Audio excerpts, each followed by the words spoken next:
Ever get that feeling like your phone has a mind of its own? Like it's almost pulling you back in, even when you know you should be doing something else. We've all been there. Today's deep dive takes us into some fascinating research about the ethics of social media addiction and just how those little notifications, infinite scrolls, and like buttons are engineered to keep you coming back for more.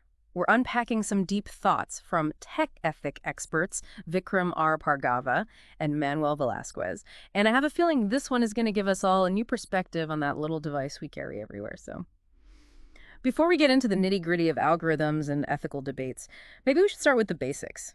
What makes something an addiction, anyway? That's a great place to start because it's not just about liking something a lot or spending a lot of time doing it. Psychologist Mark Griffiths identified 6 core components of addiction. Think salience, mood modification, tolerance, withdrawal, conflict, and relapse. Okay, let's unpack that a little. What do those actually look like in real life, especially when we're talking about something like social media? Absolutely. So Yeah. salience is all about how much something dominates your thoughts. It becomes the most important thing, even to the point where it's hard to focus on anything else.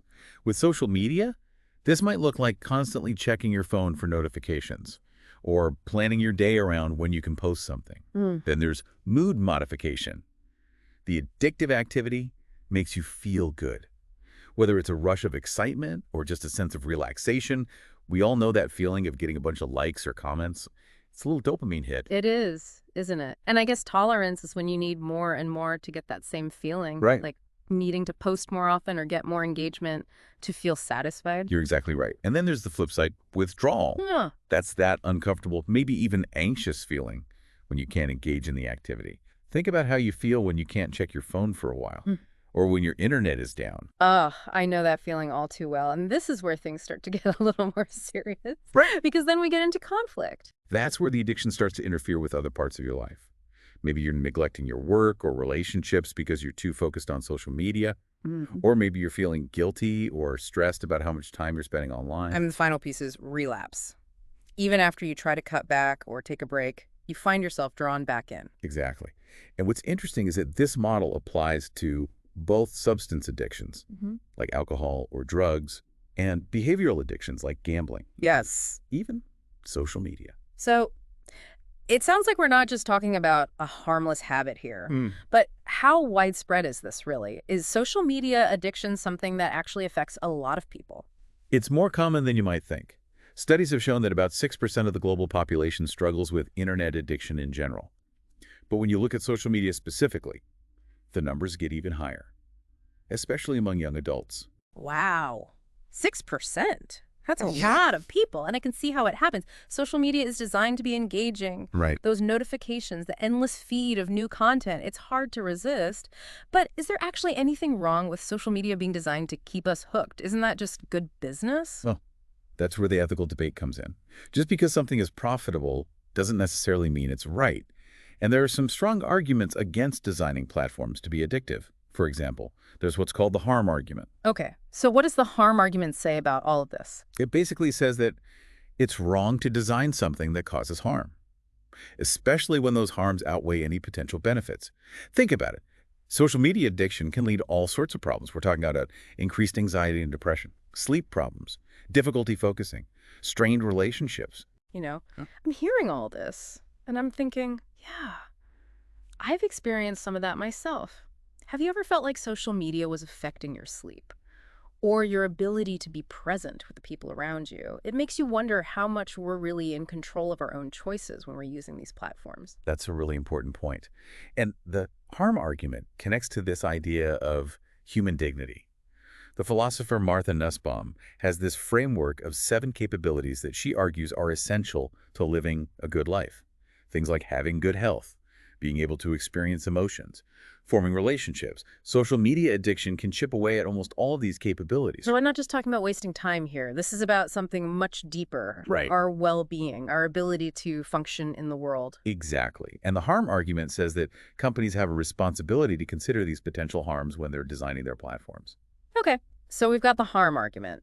What are some of the other ethical concerns people have raised about addictive design? Well, building on that idea of harm, there's the adding insult to injury argument. Adding insult to injury. What does that even mean? It gets at this idea that it's not just that social media can be addictive, it's that these companies are using our own data to make it even more difficult to resist. They're personalizing the addiction. Whoa, hold on. Are you saying they're using my data to make the platform more addictive for me specifically? That feels a little creepy. It's a complex issue. But that's essentially what these algorithms are doing. They're tracking what you click on, what you like, how long you spend watching certain videos, and then they use that information to feed you more and more of what keeps you engaged. So it's not just a general design that's addictive. It's like a custom-made addiction, tailored to my own weaknesses. It definitely adds another layer to the ethical dilemma. It's not just that they've created something that can be harmful, it's that they're actively using your own vulnerabilities against you. Kind of messed up. And I bet there's more. Right. Isn't there another argument that gets into this whole idea of exploitation? You're right. The exploitation argument goes even further. All right, let's dive into that.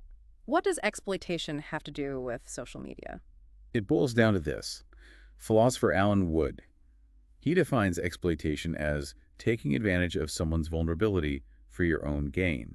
And that's what some people argue is happening with social media. These companies are profiting off our attention, even knowing that their platforms can be harmful. That's a pretty serious accusation, but I guess the question is, are these companies intentionally trying to get us addicted? Or is it more like they're just focused on making money and the addiction is an unintended consequence? Proving intent is always tricky, but we do know that the entire business model of social media revolves around attention. The more time we spend scrolling, the more ads we see, the more money they make. Even if they're not setting out to create addicts, the system itself encourages that kind of behavior. But it's not like we can just quit the internet. We need it for work, for school, for staying connected with friends and family. That's the really challenging part. It's not like cigarettes or alcohol, where you can just choose to avoid them. Social media is embedded in so many aspects of our lives. Yeah. And because it's constantly available, it's that much harder to break free from the addictive cycle. It's almost like we're trapped in the system, whether we like it or not.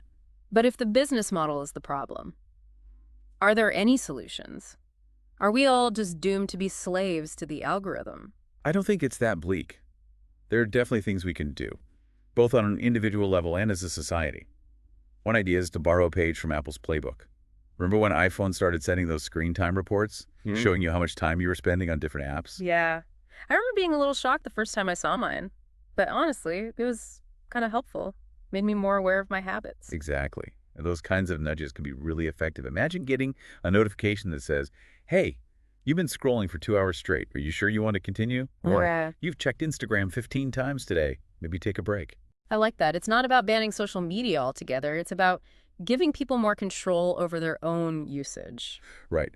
Another approach is to make the most addictive features opt-in rather than opt-out. So things like infinite scroll, those autoplay videos that keep sucking you in, you'd have to actively choose to turn them on. It's like putting the really tempting stuff behind a velvet rope. If you really want it, you can go get it. But most people probably won't even bother. Exactly. And then, of course, there's always the option of quitting social media altogether. There are some pretty compelling arguments for that, especially when you consider the potential harms we've been talking about. I can see the appeal. Going off the grid, reclaiming your time and attention, it sounds pretty liberating. But let's be realistic. For most people, that's just not an option. You're right. And even if you did want to quit, it's not always that easy. Tell me about it. I tried to delete my Facebook account once, and it was like trying to escape from a digital labyrinth. There were all these pop-ups and warnings, like they were trying to guilt me into staying. That's a perfect example of what I'm talking about. It highlights another potential solution: policy changes that make it easier for users to leave these platforms. What if deleting your account were as simple as clicking a button? No hoops to jump through, no guilt trips, just a clean break. That would be amazing. It's like right now it feels like these companies are holding on for dear life, trying to keep us from leaving no matter what. But I'm curious, what do Hargava and Velasquez, the experts we're focusing on today, have to say about all of this?